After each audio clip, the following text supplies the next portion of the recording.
Hello, welcome back to Single Mom on a Farm. Recently, I got a request to do a video about how to teach children to read. So Tilly is here today, and she's going to help me explain my method of how I've taught all of our children to read. I usually teach them around age 3 or 4. That's just my preference. I know there's been experts that say don't even start till like 6, 7, 8, 9, whatever. And I don't care when you teach them how to read or how, but this is how I do it. People are asking my method. And I totally respect whatever age you choose to do it. I believe in following your gut. You know your children best. You know yourself the best. And when you have the motivation, the energy, the love to do it, when the timing is right, maybe not during a big move or other big circumstance or whatever. So do it whenever you feel like it. I'm just going to explain my method. So I usually started around age 3 or 4 when the children were really interested and they're motivated to read.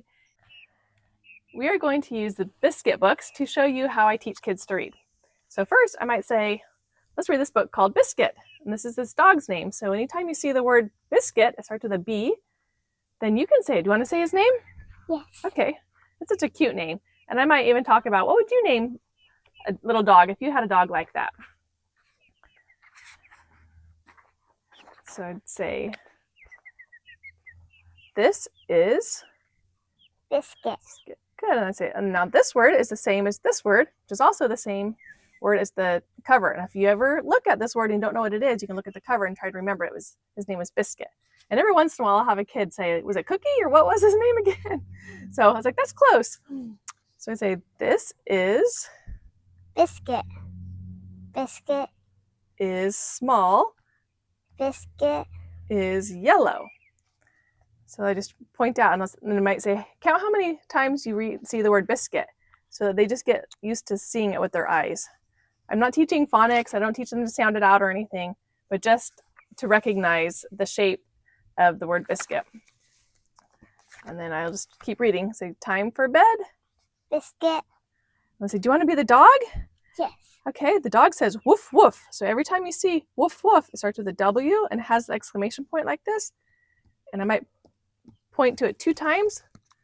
So if you hear my finger go tap tap, then you say woof woof. Okay, so I'll say time for bed. Biscuit. Woof woof. Biscuit Wants to play. Time for bed. Biscuit. Woof woof. Biscuit Wants a snack. Time for bed. Biscuit. Woof woof. Biscuit Wants a drink. Good. So that's how I'll do this book. And I won't read the whole thing, but it's just very repetitive. So it's just time for bed. Biscuit again. Another woof woof. Biscuit wants to hear a story.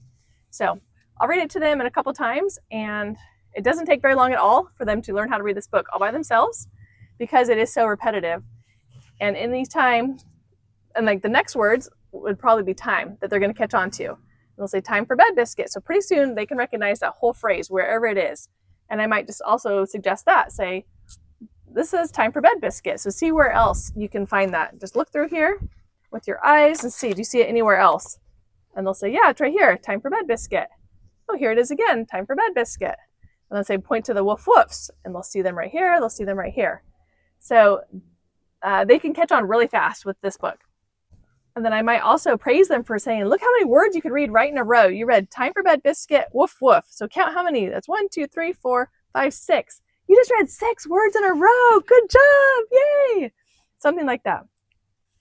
And then the next thing they're going to catch on to after they've already got Biscuit down is the first thing. And then they usually get woof woof. And then they'll get time for bed, Biscuit. Then I'll point out Biscuit wants. Biscuit wants his blanket. Biscuit wants his doll. And then after that, they don't usually learn the words blanket or doll. They'll have to look at the pictures. And sometimes they might mess it up. They'll say Biscuit wants his doll and Biscuit wants his blanket on this side. In the first couple times, I won't really care about it. I might hear them reading while I'm cooking dinner or something.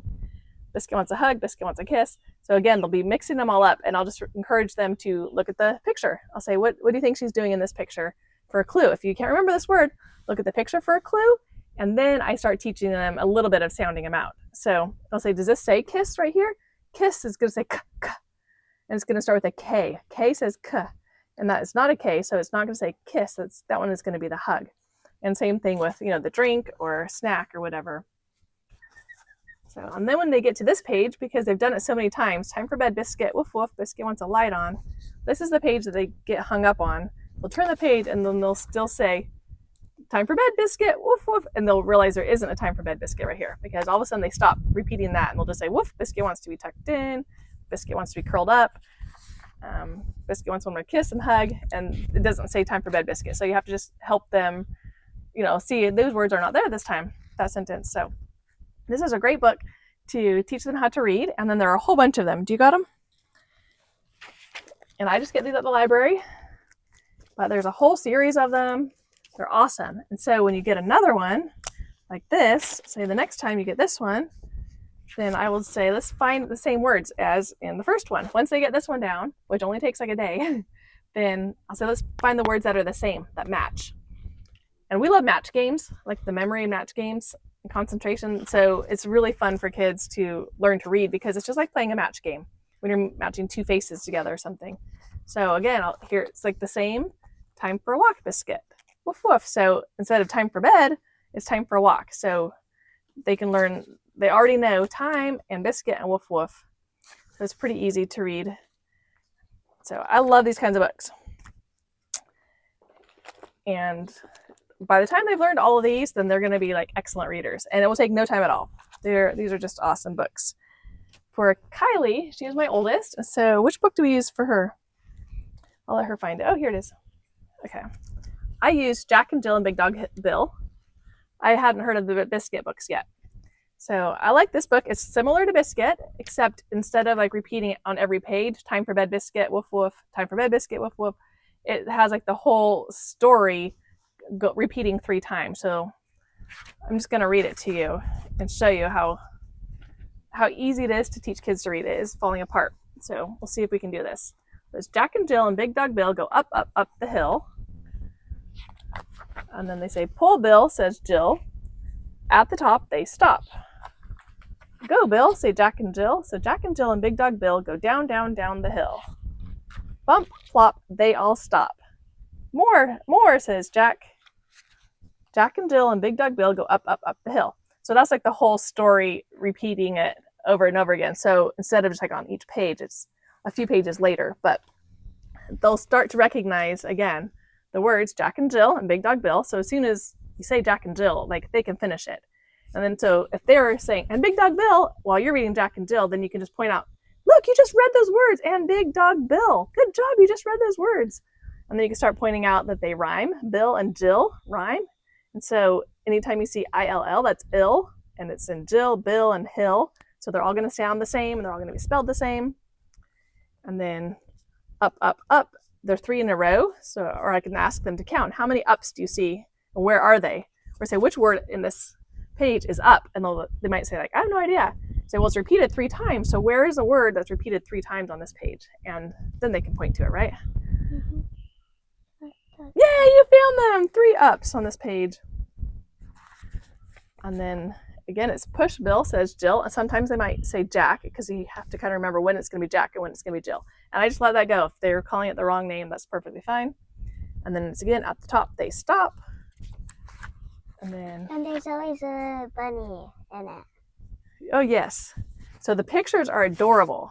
I'm glad you pointed it out because there's always a bunny that's going up the hill with them. And then when they go down, the bunny like falls down the mountain and does not get to ride on the sled. Yeah, and Big Dog Bill is always trying to chase it. The rabbit? Yeah. Really? I'll have to look at it again. But those faces are just so cute. So Jack and Jill and Big Dog Bill go down, down, down the hill. And again, you can point out the word down. And then bump, plop, they all stop. More, says Jack. More, says Jill. Again, sometimes my kids will mess these 2 up, and that's perfectly fine. Just letting them read, just letting them feel so confident that they're reading a book is just excellent. Oh no, say Jack and Jill. Bill will not go. This page is a little bit difficult because it doesn't repeat as the other ones. But you just help them with it. Let's see. And then this page does repeat. Jack and Jill and Big Dog Bill go up, up, up the hill. But this time, the kids are pushing the sled with the dog on it. So it's really fun to look at the pictures because it's like the same story, but there's different things happening in the pictures. Push, Jack, says Jill. Pull, Jill, says Jack. At the top, they stop. So that one's also repeating again. And they're so tired. Yeah. Those kids are so tired. It's cute. Mm-hmm. And I might compare it to the page where they get the ride. Where's the one that they get the ride? This one is so cute. Look how happy they are getting to push the sled. So you can talk about things like that. Like, would you rather push or would you rather get the ride on the sled and be happy? Because here, they weren't so happy pushing. They're tired at the top. Okay. And then the rabbit comes along and pushes everybody off the sled. This book really is falling apart. Then Jack and Jill and Big Dog Bill go down, down, down the hill, but they are falling. They're not on the sled, and the rabbit is the one on the sled. So it's cute. Then the same ending, bump, plop. They all stop. No more hill, say Jack and Jill. And usually that's just an easy one for the kids to memorize. They're not actually reading it, but they can just kind of remember. Sometimes they'll make it up themselves of like, we're not doing this again, and it's fine. I just let them say what they think that they're saying. Jack and Jill and Big Dog Bill go home. And then the cute hot chocolate on the couch. So anyway, that was Kylie's first book that she ever read when she was 3, because it's just so easy to point out the words, so easy to get the rhythm down and the rhyming words. And then when she did learn to read this book, I could point out go in any other book. And I'd be like, hey, you know it in Jack and Jill, so you should be able to pick it out in any other books. So that's kind of how I teach them, is finding a book that they can read easily like this, or Biscuit books, and then pointing out the same words they already know. So again, like time, if I see it in another book, then I will point, hey, you know this book, you know this word, this is the same word as this other book. Look, they match. And sometimes I'll have them pick it out. Do you see a word in here that you know and a word in here that you know, where they match at? And so that's kind of fun. For Madeline, she learned to read with the Book of Mormon, actually. And when we usually did our scripture reading at night, then I would say, would you like to read? So like I would read some, Nathan would read some, and then Kylie would read some, or any of our kids. And this kind of goes for any of the kids. Find me a scripture. So I'll say, do you want to read? And I just start saying some and they repeat back to me. So I'll say, and it came to pass. And it came to pass That I, Nephi. That I, Nephi. Said unto my father. Said unto my father. I will go. I will go. And do the things. And do the things. Which the Lord. Hath commanded. Commanded. So a lot of times they are playing on the floor with cars or blocks or upside down on the couch or whatever. And we'll just have them repeat it and just be in the habit of reading scriptures with us. Whatever we're reading, if it's the New Testament, Old Testament, or the Book of Mormon, or the Doctrine and Covenants. And so when we were reading this with Madeline, then she would like climb on our laps and say, I'll read. She wanted to sit with us when she read. And so she was 2.5. It was a Christmas before she turned 3 in February. And she just sat on my lap and was like, my turn, and just pointed to a verse and started saying, and came past that. And she just like started making things up. And so she thought she was reading, right? And so I was like, you got it. And I would find her verse and just point to the words then. I was like, as she said, I was like, no, look, go slower. It's not, I can't pass. I'd say, and it came to pass. And then I'd say, now find those 4 words other places. And then she could find it in other verses. And it came to pass is here, and it came to pass is right here, and over here. So she could just pick it out anywhere. And she just started reading really, really easily. Because of the scriptures, because there's so many repetitive verses, which I hadn't realized that there's so many phrases. My favorite one was that she'd say was according.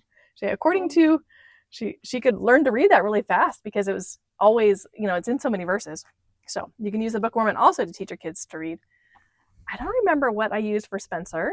I don't even really remember teaching him to read, but I do remember when we moved to North Carolina, he was 3, and I had somebody babysit him with Kylie and Madeline when I went to the doctor, and Alexis was 2. So I was pregnant with Thomas. And so I went to the doctor and had a friend babysit, and I remember coming back and she was just like, Spencer can read. He's only 3 years old. Wow, he's incredible. So I do remember he was reading by 3 also. And then Alexis, we used some little books that are like long like this, which I didn't get from the library for this video, but they were like Otto and Worm. So they're really cute. Like I say, they're like this, and you just open them this way, and they're super easy. One of them that was her favorite is Worm. So it's on one page is Worm is hot. And then the next page is Worm gets a fan. And then you turn, and it has a little picture of a worm with a fan. And you turn the page and it says Worm is still hot. And this side says Worm gets another fan. So he has 2 fans. And then you turn the page and it says Worm is still hot. And this page says Worm gets another fan. And he has like 3 fans. And then you turn the page as Worm is still hot. And then Worm gets another fan. And then the last page is whoosh, Worm blows away. Because he had so many fans, he blew away.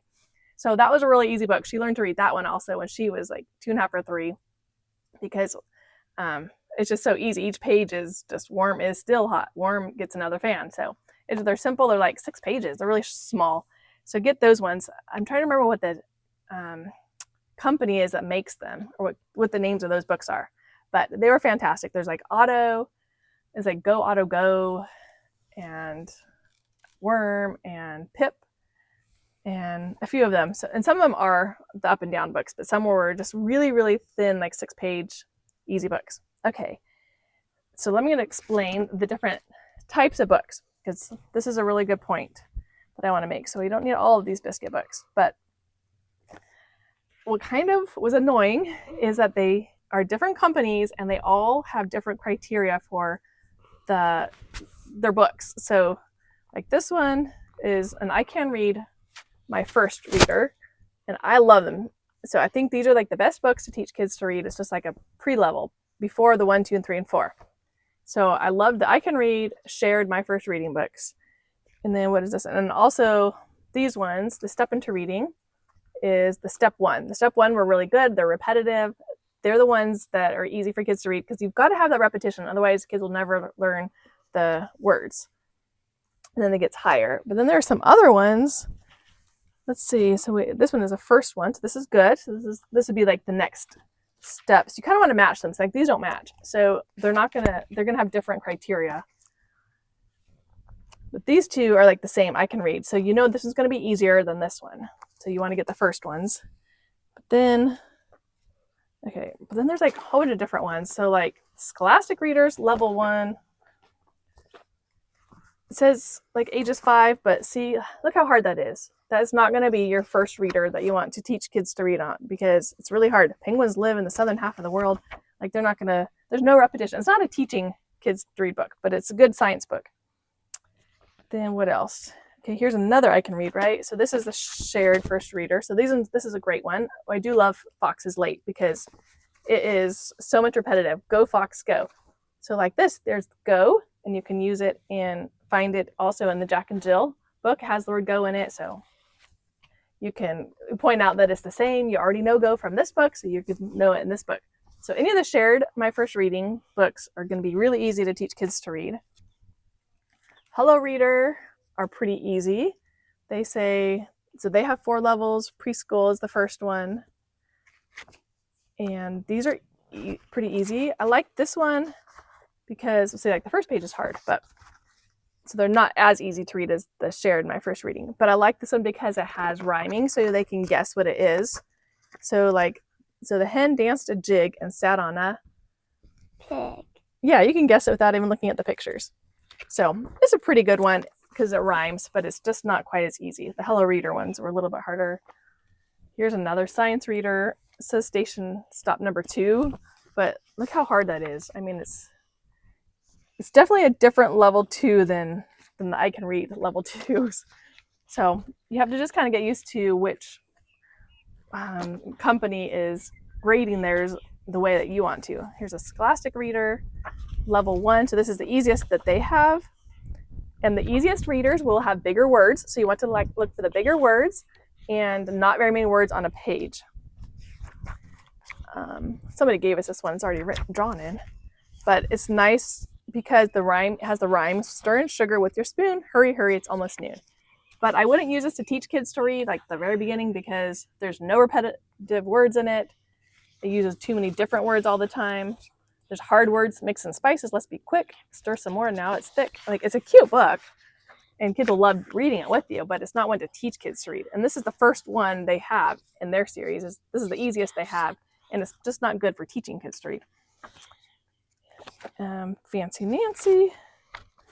This is a level 1, but it looks pretty hard because, it has really hard pizzazz, handprints, walkway, a lot of compound words, pictures, cement, memorable, famous, forever.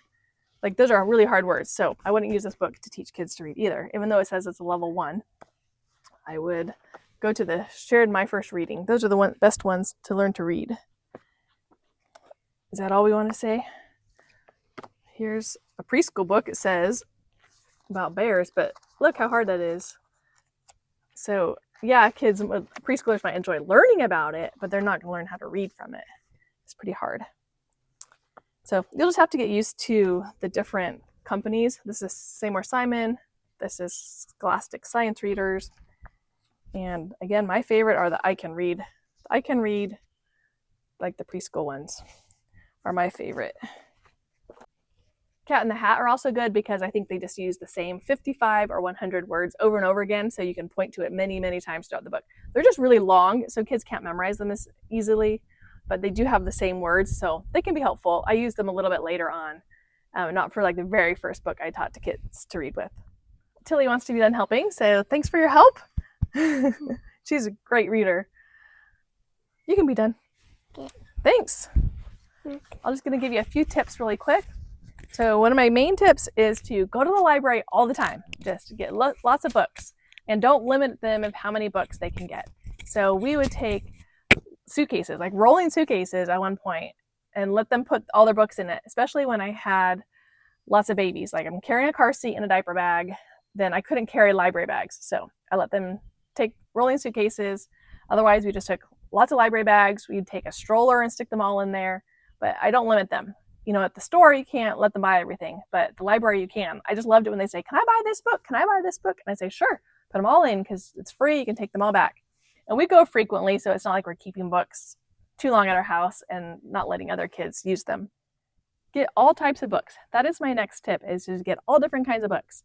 So you can get a lot of the easy reader books for like little kids, and you can get them up to the level 4, which older children really love. There's a lot of great biographies like Helen Keller or Albert Einstein, are people who like this one is Mount Everest. So that's really fun. So I go to this section of the library and get a whole bunch of the easy reader type books. I think these are the same. You can go to the nonfiction area and get tons of books like about cars or airplanes, other transportation, all kinds of animals, natural disasters like hurricanes and fires, bugs, spiders, anything. You can just get regular picture books, which my kids of all ages still love picture books. They are just really fun. I love to get seasonal ones, especially. Get some encyclopedia type books like this. This is 5,000 awesome facts about everything. So it's really cool because there's just so many pictures to look at. Kids can just open it up and browse it when they don't really feel like reading a real book right now. But they're learning. They're just learning so much on their own, especially for us busy moms with a lot of kids or nursing babies or making dinner or whatever. They just have something interesting to look at. And I love to ask them at the dinner table, what did you learn today? What fascinating fact do you want to share with me? Here's one on cars that one of my kids got. And there's, all kinds of different subjects. Anything you want to study about. You can get some encyclopedia books, are pretty fun. There are some preloaded audiobooks. I think that's what is called at our library, or playaway books. I think you charge it, and some come with batteries, or you have to provide your own batteries. But this one you plug in and charge, and then you can just push play. Turn it on and push play, and it reads the book to you. So these are fun. There are some that my older kids still love to listen to because like the voice that reads is just really, really funny. So they might get it like once a year, every other year, just for fun. The playaway books are small. They're like this big. It's just like on a little red or reddish orange thing, and you can like stick it in your pocket, and you have to bring your own earphones, and you just plug it in, and listen to and push play. And those are chapter books, and they're all on like these playaways. So if you search your library catalog for playaway books, those are awesome. You can take them in the car for car trips. My kids use them for riding, like the mowing the lawn or trimming the grass or just working outside or whatever. Or they just lay on the couch and just listen to an audiobook. So get all kinds of books. And another tip is to let them be all over your house. So we have this big book basket that a friend gave us probably like in 2003. It's pretty old and it's falling apart. I wanted to get rid of it many times, but this has just been a great basket. So we've had that like in one corner of our house, and we have pretty much a book basket in everybody's bedroom or a big stack of books next to a bed. In our Texas house, we had this couch. It was so ugly, but it was like a sectional. So it had a couch this way and a couch this way. And then the middle was this table. It was just, and it had like 2 levels to it. And it was just an ugly couch. But we would put some books there, and I would try to put like a little like fake plant or like a little statue or something, you know, a little knickknack or something, but that didn't work out. So with so many little kids, we just kept books on it, and it was always a mess. They never could stack nicely. They're always just plopped, just piles of books on it. And I hated that. But when my kids started reading at 3 and 4, and even sometimes 2.5, I was just like, I'm glad that we have a messy living room full of books, because they would just plop on the couch and lean over and pick up a book and read it, look at the pictures or whatever. I would sit there and nurse a baby, and they would just throw a book on my lap, and I would read it to them. So read to your kids as often as you can, especially if you have nursing babies. If you know, anytime you're sitting on the couch, just read to your kids. I never had a cell phone the whole time I had nursing babies. So I feel like that was a huge blessing to me. Now I'm kind of like envious of all these moms that can just get so much done while they're nursing babies. But I didn't. I didn't have one until Tilly was 1. So I would sit on the couch and read to my kids or read my own books if they were busy playing. But read to them lots, and they will just pick it up so much, and they will pick up that love for reading. So don't have devices around your house. I tried to also keep like the toys in their bedroom. In our Texas house, we just had, it was only 761 square feet, and so I had their toys in the kids' bedroom. We had 4 kids in that house, and I would try to leave the living room because it was so tiny, just for that couch and the book pile right there. And so the toys came out sometimes, but that's pretty much what we did in the living room was read books and look at them. Those are all my tips and tricks for teaching little kids to read. Let me know if you have any questions or want a coaching call on it, because I love teaching kids to read. I just think it's fantastic for kids to read really early and young, because then they can read and not be bored. You know, they can entertain themselves so much more. And in the car trips, they can be reading. So I encourage reading when they're young. I felt like they could learn so much. I kind of felt like I wasn't the best homeschool mom, that I wasn't always teaching every minute of the day or, you know, during the school hours, because I would have babies that were crying and I'd have to be walking the halls with them, or toddlers, or meals to be made and everything. And so I was glad that my kids could teach themselves a lot from like the encyclopedia type books, or they could read the directions for their math problems or their language arts books or whatever, but mostly just so that they could learn things. And so many times I'll ask them, where did you learn that? And they'll say from a book. And I was like, wow, that's great. So I know that they're learning a lot outside of like our formal class time. So I love kids reading early, and I feel like they can catch on pretty young if they're exposed to a lot of books and you're willing to just point out the little tricks like I showed you. So good luck with things. Keep up the good work. Thanks so much for watching. Bye-bye.